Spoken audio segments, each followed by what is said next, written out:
Welcome to Love Your Life After Divorce, the podcast where you'll learn everything you need to know to rebuild your life after divorce from the inside out. Let's dive in. Hey there, friend. How are you? What's been going on with you lately? I hope that you're doing well and that you are just in a good place. But what I want to offer you today is that sometimes after divorce, you will find that you are not in a great place, and that is okay. I know I've talked about this a little bit before, but today in this episode, I really want to get vulnerable and honest with you all. And I just want to say that being authentic, being vulnerable, being honest, those are some values that are really important to me. And I want to make sure that I stay aligned with those values, even as I create these podcast episodes for you all, because I've got to be super honest with you and say that sometimes it feels like I need to always be encouraging. I need to always give you all something to strive for. I need to give you hope. I need to give you encouragement. I need to give you really practical advice that will benefit you and cause you to better your life after divorce, cause you to become a better version of yourself. And ultimately, that is absolutely my goal with this podcast is just to help. I want you guys to have amazing lives. I want you to love your life after divorce, which is why I named the podcast that very thing. And so, what I'm going to share today, I don't think is out of line with that, but it is going to be a little more pessimistic, maybe for lack of a better word, but it's real. And I think it's important to be real. So, the past few days for me have just been a little rough. I know I mentioned this even in my last episode. This time of the year, I feel like I have seasonal depression and it's not fun, but it always passes. I always deal with it. I always figure out ways to take care of myself and to just make it through this rough time of the year for me. But something that came up recently for me personally and for one of my clients is what made me want to talk about this today. And that's just the idea that life after divorce is not perfect. And I'm sure we can all step back and say, well, of course, I didn't expect it to be perfect. But a lot of us expected our lives after divorce to be much better, especially if you're the one who chose the divorce, especially if you had been in a marriage like I had where you were unhappy for many, many years. And maybe it took a long time for you to finally admit that you really wanted out of the relationship, that you couldn't imagine staying for another 10, 15, 20 years. And so you made that really difficult decision to leave the relationship, to end the marriage. And, you probably did that with a lot of hope that things on the other side would be so much better, that you would be happier, that you would be more fulfilled, that your day to day life would be more pleasant and peaceful, and that you would feel independent and excited and content. And I have to say that to be quite honest, most of the time I do feel those things. I really do. But there are those moments and those days and those weeks even where my life feels way harder than it was when I was married, where I miss the stability, where I miss the financial well-being, where I miss just feeling like I have another adult that always, has my back and that we're in this together. Some days I really miss that. And that doesn't mean that I shouldn't have gotten a divorce. And sometimes it's hard to like make those two things okay to be together. Both things can be true. I can miss parts of being married and know that it was still the right decision for me. You could do lots and lots of intentional healing and growth after divorce, and you can still have those moments and days where you're lonely and where you wish you had a partner, or where you miss your ex, or you question your decision to get a divorce.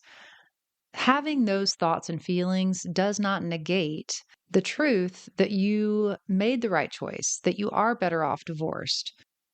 I just want you to understand that it is normal to have thoughts and feelings like that, where you second guess yourself, where you miss certain parts of your life when you were married.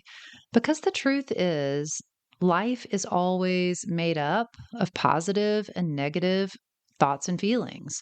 Life is always full of really awesome, joyful times alongside painful, sad times too. And whether or not you stay married or get a divorce, you're going to experience those painful and positive emotions. And I just think it's important to acknowledge that truth because I recently had a client who was struggling and it just made her question her own healing. She was like, wait a minute, I've done all this work on myself and I thought I had made all this progress, but lately I've been feeling sad and lonely.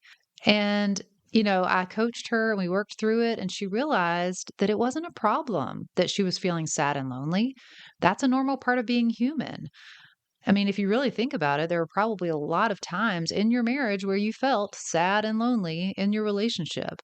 And, it's easy sometimes to put on rose colored glasses, to look back and only remember the best parts of being married, especially if you are struggling in a certain way after your divorce. Maybe you're struggling financially. And you really long for that stability that you had when you were married. It was so nice to have another person living in your home who was bringing in maybe even the bulk of the income. And now you're struggling to figure it out for yourself. You can't live the same lifestyle that you had. Maybe you're worried that you can't pay your bills or buy your kids Christmas gifts this year. That's real and it's okay. It's okay to feel that way. And it doesn't mean that you haven't done a lot of healing. It doesn't mean that you're not as far along as you thought. It just means that sometimes life is hard. And so I think it's just really important for us to not make it a problem when we have those doubts or when we have those longings for part of our married life. Or when we feel sad or really painful emotions about the divorce or about our new normal. There are always things that kind of trigger us sometimes, right? Where something pops up and it just reminds us that our life is different now than it used to be. And sometimes that feels like grief. It's a loss. We're thinking about something that we've lost that we no longer have, and it's just sad. And that's okay. And that's what I really want you to hear from this message today is that it's not a problem if you have some of those thoughts and feelings. It doesn't mean you made the wrong choice. It doesn't mean you're destined to be miserable for the rest of your life. It means that right now, at this exact moment, you're having a painful emotion, or you're having a thought that's causing you to feel sad, or to feel regret, or to doubt yourself. Self judgment is really never helpful. When we beat ourselves up, when we feel afraid by our own thoughts or emotions, then that just keeps us maybe in a place where we want to be fake. If we can't truly admit how we think and feel sometimes because of what we're making it mean about ourselves or about our situations, then we keep pretending we're not authentic. We're not our true selves. We don't let other people see that sometimes we struggle because we don't want people to assume that maybe we aren't very healed or maybe we shouldn't have gotten a divorce.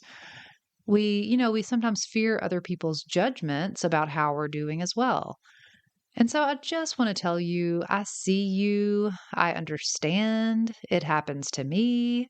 It's interesting. And I don't know if you all do this either, but when I'm stressed or when I'm having some maybe deeper emotions that I'm not really allowing to fully come to the surface, then I have some weird dreams. And I had a really, it's comical now to think about it, but last night I had one of those dreams that when I woke up and thought about it, I realized, okay, I'm stressed.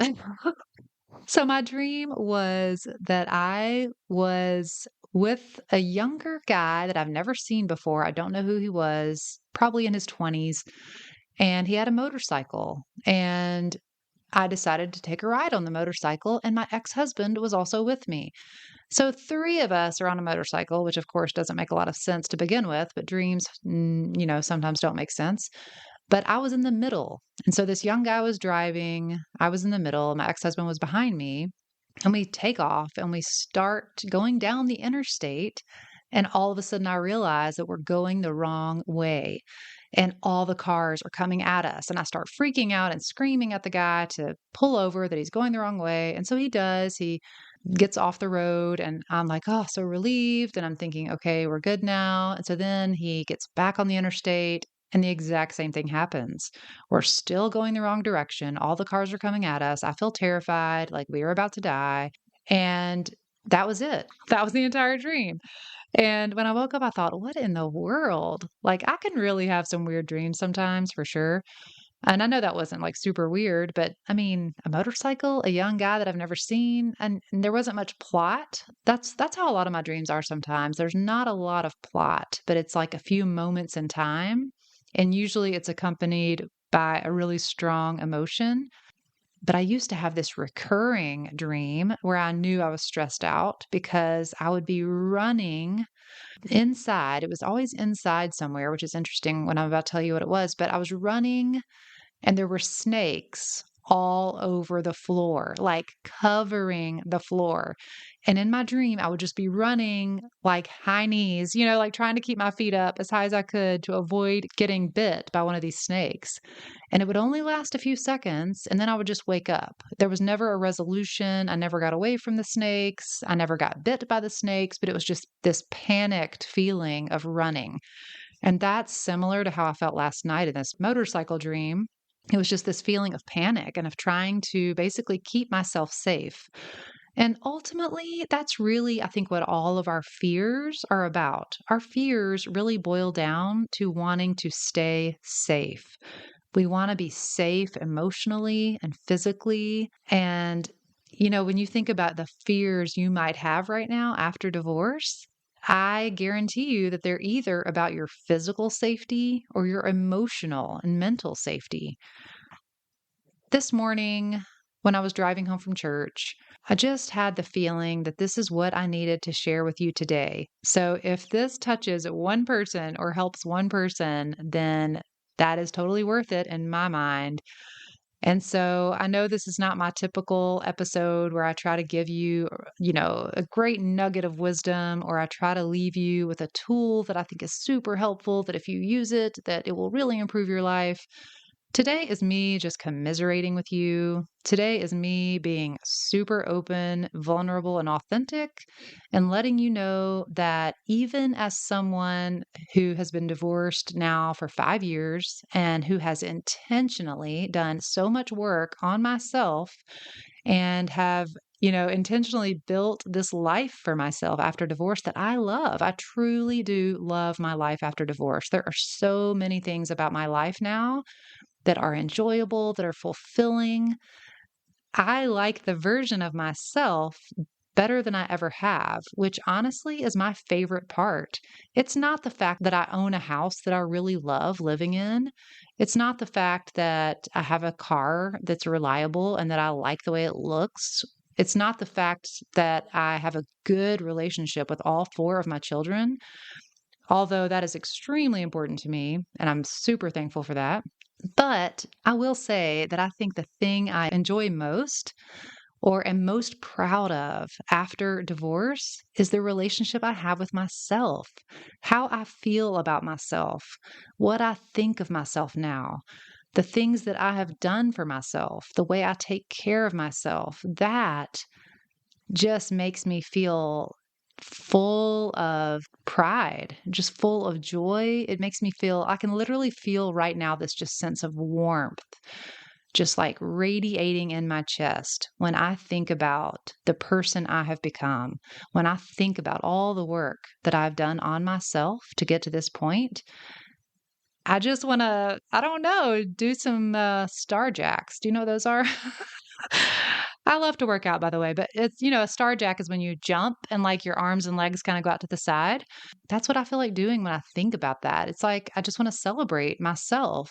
For this week, you are getting lots of random thoughts from me, kind of a stream of consciousness. And obviously, I did not plan this podcast out. I just sat down and started talking about what was on my mind and what I felt compelled to share with you. And so I just want to leave you with the idea that focusing on your healing after divorce is extremely important, absolutely critical. I think it is something that everyone should do for themselves. I think that, focusing on the life you want and making that happen for yourself after divorce, coming up with goals, working toward them, I think all of that is so important. And nothing I have said today in any way is to diminish any of that. But today, I just want to offer that sometimes you're going to feel shitty after divorce. You just are. Sometimes you're going to feel like this sucks. Like, why did I choose divorce? This is awful. And that's okay. It is truly okay because A, it's not going to last. B, it's a normal human thought and emotion to have. And C, sometimes your life will suck. That's just the truth of it. Your life sucked sometimes when you were married. It sucks sometimes after your divorce. That's just the way it is. So hopefully that encourages you somehow. And I appreciate you all coming on this journey with me today because it has been quite the journey. So until next time, I just encourage you to continue building a life you love living after divorce. If you're feeling lost, overwhelmed, or unsure of how to move forward after your divorce, I've created a free guide just for you. It's called the 5 Stages of Divorce Recovery, and it lays out the roadmap to help you heal, rebuild, and love your life after divorce. This guide is packed with insights and actionable steps that will take you from grieving to embracing your future with confidence. Click the link in this podcast description, and the free guide will be delivered straight to your inbox.